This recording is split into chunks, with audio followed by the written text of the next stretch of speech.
वो बचपन से ही निडर, बहादुर और बेबाक था। उसे घुड़सवारी, तीर अंदाजी और तलवारबाजी अपने बाप से विरसे में मिली थी। वो शिकार पर निकलता था तो कभी खाली हाथ नहीं लौटा था। वो ताकतवर होने के साथ साथ बला का ज़हीन था और इसी वजह से उसका बाप उस पर भरोसा करता था। उसका ताल्लुक औगोज तुर्कों के काई कबीले से था। उसके बाप का नाम सुलेमान शाह था, लेकिन बाज़ मौर्रखीन उसके बाप का नाम गुंदोज अव्वल बताते हैं। तारीख उस बहादुर को अर्तुगरुल गाजी के नाम से जानती है। सल्तनत उस्मानिया का बानी सुल्तान उस्मान अव्वल उस बरूसा में पैदा हुआ। जब मंगोलों ने तुर्कमानिस्तान पर हमला किया तो बहुत से कबीलों ने हिजरत की और एशियाई कोचक की जानिब रवाना हुए। काई कबीले ने शाम के करीब एक इलाके में पड़ाव डाला था, लेकिन ये इलाका सर्दियों के मौसम के लिए साजगार नहीं था। इसलिए अर्तुगरुल का बाप सुलेमान शाह चाहता था कि जल्द अज जल्द किसी बेहतर मकाम की जानिब हिजरत की जाए। उसके लिए उसने अर्तुगरुल को हलब भेजने का फैसला किया, जहां पर सुल्तान सलाहुद्दीन अय्यूबी के जानशीन हुकूमत कर रहे थे। हलब के सुल्तान अल अजीज के पास सुलेमान शाह के एलची के तौर पर अर्तुगरुल को भेजा जाना था, लेकिन उससे पहले एक ऐसा वाकया हुआ जिसने काई कबीले को मुसीबतों में धकेल दिया। अर्तुगरुल गाजी अपने जानिसारों के साथ शिकार खेलने गया तो वहां उसने देखा कि कुछ सलीबी ईसाई कैदियों को लेकर जा रहे हैं। उसने कैदियों को बचा लिया और सलीबियों को कत्ल कर दिया, जबकि कैदियों को कबीले में ले आया। सलीबियों से झड़प में उसने अनातोलिया पर काबिज सलीबी सरदार तीतुश का भाई भी कत्ल कर दिया, जिसके बाद सलीबी काई कबीले के दुश्मन हो गए। जबकि जो कैदी वो साथ लाया था उनमें एक बूढ़ा शख्स और उसकी एक बेटी और बेटा था। ये शख्स रूमी सल्जूक शहजादा गयासुद्दीन था, जिसे शहजादा नुमान भी कहा जाता है। उसकी बेटी हलीमा सल्जूक शहजादी थी, जो बाद में अर्तुगरुल की बीवी बनी, और उसका भाई शहजादा शहीर भी उनके साथ था। उस वक्त तख्त की हिफाजत और किसी बगावत को कुचलने के लिए सुल्तान ने अपने भाइयों को कैद कर दिया था, लेकिन शहजादा नुमान काई कबीले के हाथ लग गया था। उसकी बाजियाबी के लिए सल्जूक गवर्नर ने भी काई कबीले को धमकाना शुरू कर दिया, लेकिन काई सरदार ने अपनी रिवायात का पास रखते हुए कैदी उनके हवाले करने से इनकार कर दिया। जब अर्तुगरुल हलब के अमीर से मिलने गया तो साजिशों ने कैदियों को सल्जूकियों के हवाले कर दिया। हलब में अर्तुगरुल साजिशों का शिकार हुआ, लेकिन अपनी बहादुरी और ज़हानत से बच निकला।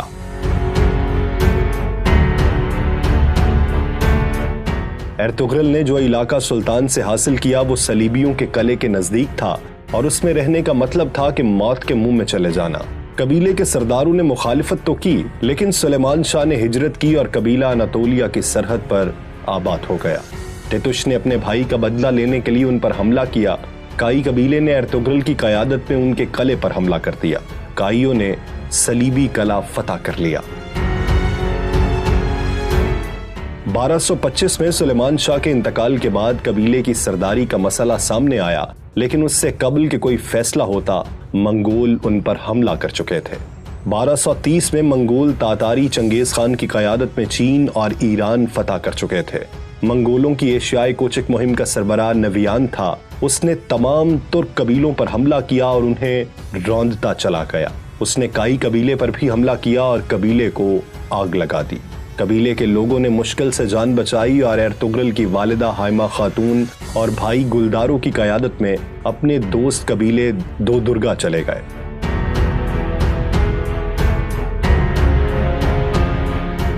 दो दुर्गा कबीले का सरबराह अर्तुगरुल का मामू था।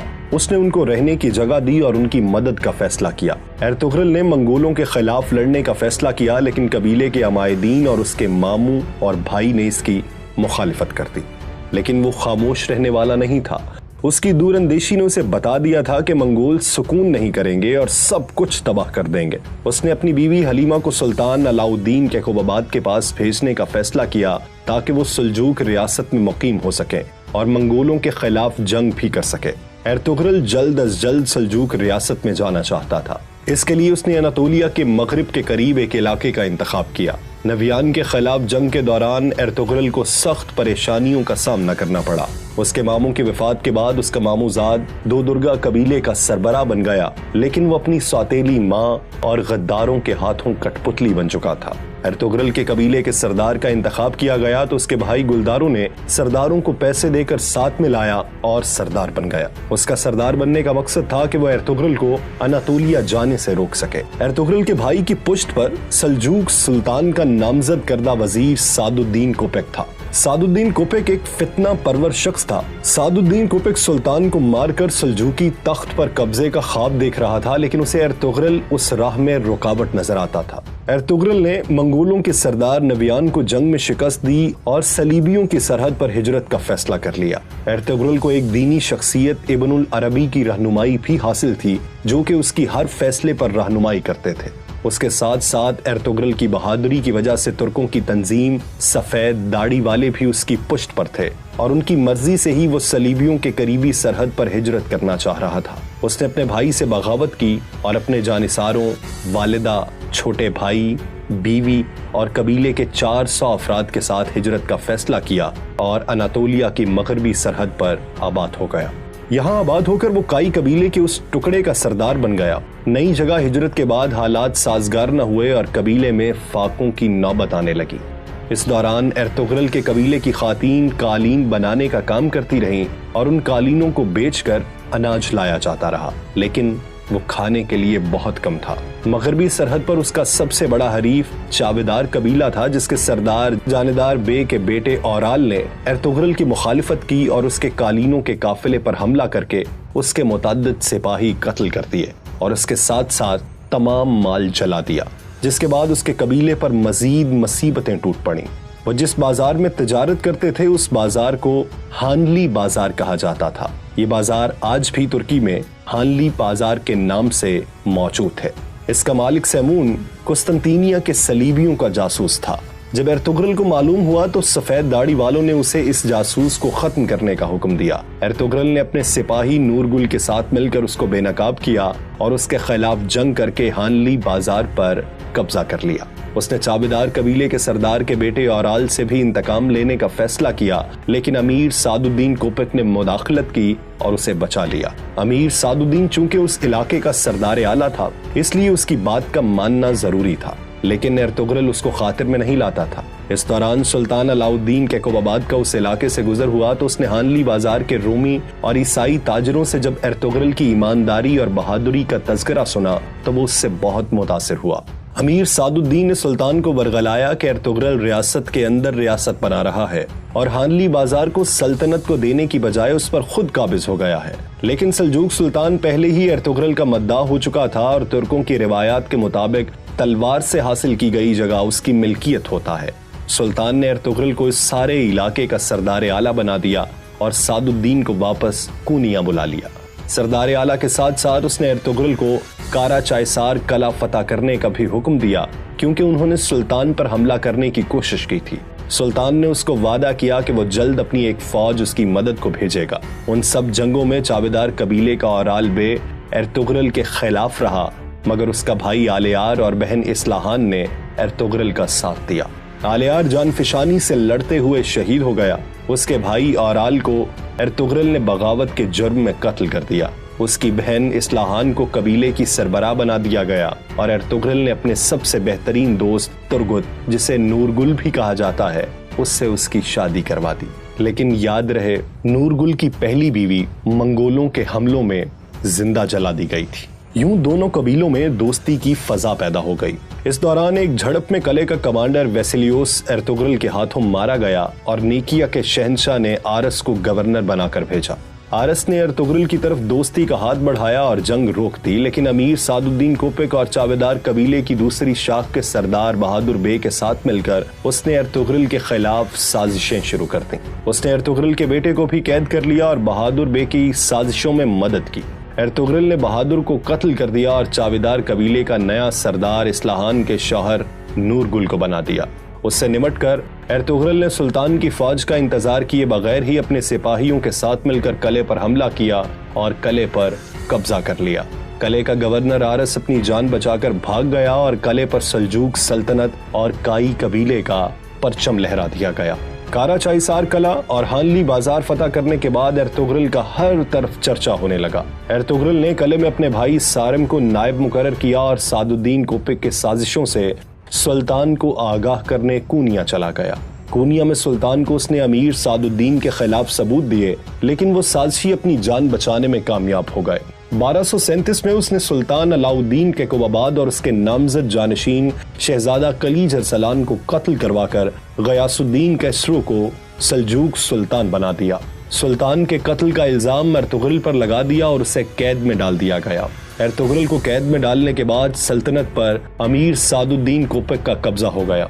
उसने कारा चायसार कले और उस इलाके से अर्तुगरुल की सरदारी खत्म करवा दी और गुनाल्प नामी कलेदार को सरदार आला और कले का निगरान बना दिया। लेकिन जब सुल्तान गयासुद्दीन को मालूम हुआ कि उसके बाप को अर्तुगरुल ने नहीं बल्कि उसकी मां के साथ मिलकर सादुद्दीन कोपक ने कत्ल करवाया है, तो उसने अर्तुगरुल को दोबारा सरदार आला बनाया और अर्तुगरुल को आजाद करवा दिया।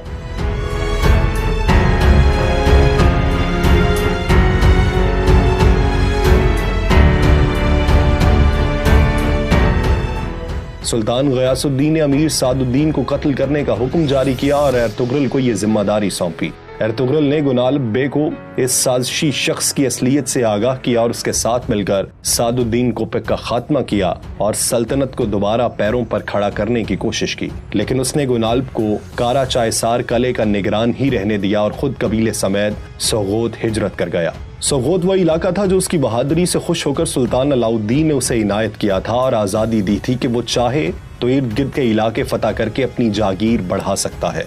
उसने हानली बाजार भी सल्जूक रियासत को सौंप दी और खुद सोगोत हिजरत करने की तैयारी करने लगा। इस दौरान ओक्ताई खान ने दोबारा अनातोलिया पर हमला करने का ऐलान किया और नवियान को यह काम सौंपा गया कि वो या तो सुल्तान गयासुद्दीन को अतात पर राजी करे या फिर अनातोलिया को तबाह बर्बाद कर दे।